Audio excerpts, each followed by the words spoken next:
আল্লাহ রাব্বুল আলামিন ঈসা আলাইহিস সালাতু ওয়াস সালামের একটি বিষয় যেটা আখেরাতে হবে সেটা আল্লাহ পাক দুনিয়াতে উপস্থাপন করেছেন।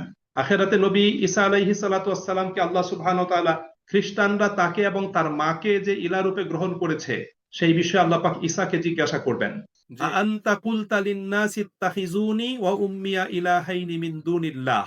সূরা মাইদা ১১৬ নম্বর আয়াত। আল্লাহ বলবেন যে তুমি কি বলেছিলে মানুষকে যে আমাকে এবং আমার মাকে আল্লাহকে বাদ দিয়ে উপাস্য রূপে গ্রহণ করো? সেদিন ঈসা আলাইহিস সালাতু ওয়াস সালাম প্রথমে বলবেন যে হে আল্লাহ, তুমি তো সকল ত্রুটি থেকে মুক্ত, তুমি পবিত্র, সুবহানাক। যে বিষয়ে আমার কোনো জ্ঞান নেই বা যেটা আমার জন্য সঙ্গত নয়, আমি সেই কথা কি করে বলতে পারি?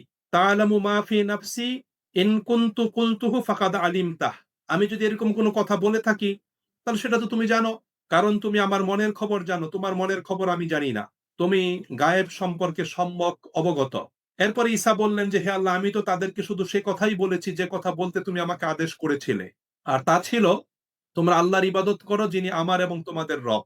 আর আমি যতদিন তাদের মাঝে ছিলাম আমি তাদের ব্যাপারে সাক্ষী ছিলাম, আর যখন তুমি আমাকে তাদের মাঝ থেকে উঠিয়ে নিয়ে আসলে তখন তুমি ছিলে তাদের কাজের পর্যবেক্ষক এবং তুমি সব বিষয়ে পূর্ণ সাক্ষী।